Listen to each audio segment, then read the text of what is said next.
Gracias por continuar en sintonía de TN23. Nos vamos a referir a un tema que ha causado preocupación en el gobierno de Guatemala. Es respecto a los impuestos que podría imponer Estados Unidos a las remesas. Precisamente esta mañana el mandatario se refirió acerca de esta medida. Brainer Ruiz nos informa.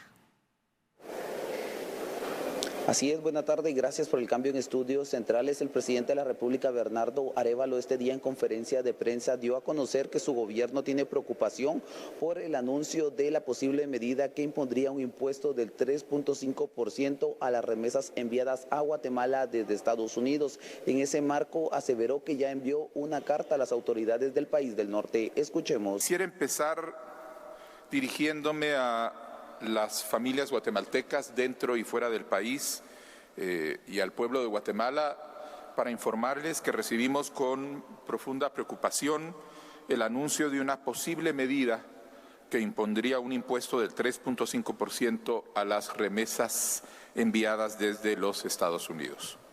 Como presidente me dirijo a ustedes con el corazón abierto y con total claridad.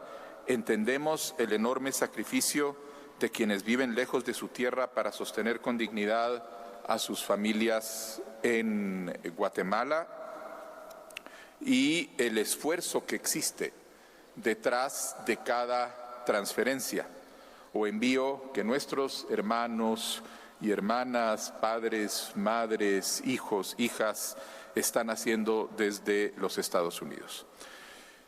Las remesas no son solo una cifra importante para la economía del país. Son sobre todo el fruto del amor y del trabajo de millones de guatemaltecos y guatemaltecas que aún a la distancia siguen sosteniendo a sus comunidades, siguen apoyando a sus familias y al hacerlo inciden de manera directa e importante en el desarrollo y en el futuro del país.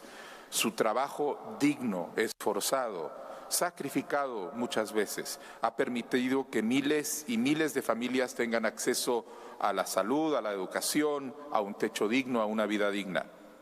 Por eso, como presidente de la República, quiero reiterar que estamos trabajando para hacer gestiones ante las autoridades norteamericanas que permitan reducir o eliminar el impacto de estas medidas. Y lo estamos haciendo porque a los hermanos y hermanas migrantes, como les hemos venido reiterando, no están solos.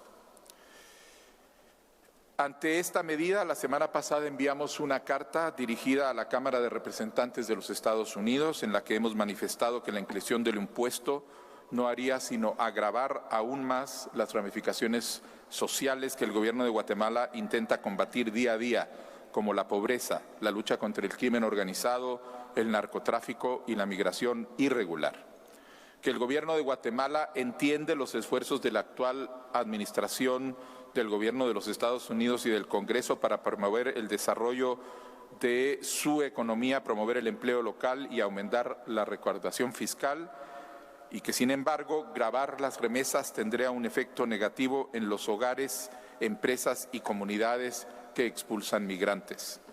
Esta medida es contraproducente a los esfuerzos conjuntos que el gobierno de Guatemala y el gobierno de los Estados Unidos realizan para regular la migración, garantizar un retorno sostenible y combatir las redes de trata de personas y el crimen organizado en nuestro país.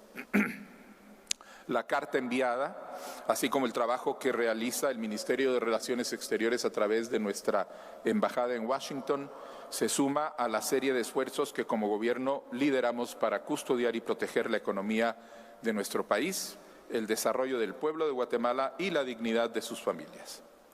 Y por eso esta semana, como lo anunciamos anteriormente, nuestra delegación viajará a los Estados Unidos, encabezada por el canciller Carlos Ramiro Martínez y la ministra de Economía Gabriela García, con el propósito de fortalecer las relaciones comerciales con los Estados Unidos de América y reducir el impacto de las medidas arancelarias. Mañana el ministro y la ministra sostendrán una reunión importante con la oficina del representante comercial de los Estados Unidos, con el representante comercial de los Estados Unidos, y posteriormente participarán en una serie de reuniones acompañados por el sector privado de Guatemala, que ha enviado una delegación, que durante la semana se reunirán con senadores, congresistas, funcionarios y empresarios de los Estados Unidos de América. Seguimos trabajando por el pueblo de Guatemala, por el pueblo digno de Guatemala, y estamos avanzando en el marco del plan Retorno al Hogar.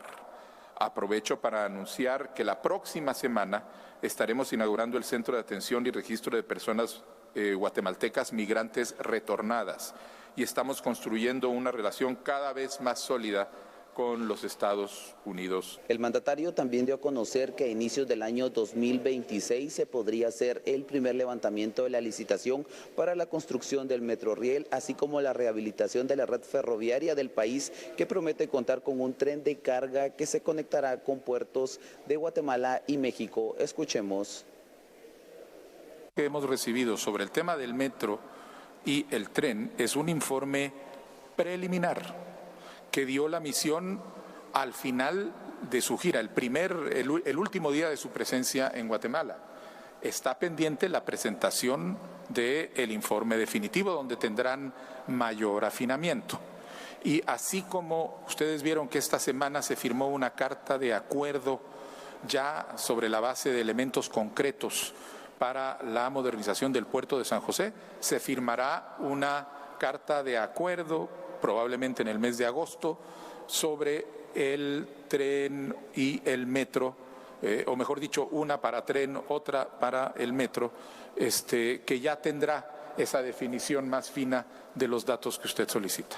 En el organismo ejecutivo también hace falta que se puedan hacer algunos nombramientos de alto rango. Tal es el caso de el titular del sistema penitenciario y el viceministerio de Seguridad. Se le consultó al presidente Bernardo Arévalo cuál es la lectura que le da a la falta de estos nombramientos, y señaló que hasta el momento se están trabajando los análisis para poder poner a las personas idóneas en esos cargos, mientras que se refirió al viceministro de Energía y Minas, Luis Pacheco, y aseguró que tiene un permiso laboral pero sin goce de salario. Escuchemos. El viceministro Luis Pacheco ha recibido un permiso de trabajo sin goce de salario, en tanto se resuelve el caso espurio que le están montando y él pueda asumir de nuevo sus funciones. Sigue siendo viceministro con un permiso de trabajo sin goce de salario. No se nombrará a otra persona como viceministro. Hasta aquí la actualización que podemos trasladar desde el organismo ejecutivo, con imágenes de Saúl Flores. Soy Brainer Ruiz y retorno a Estudios Centrales. Muchas gracias, Brainer, por la información que nos traslada.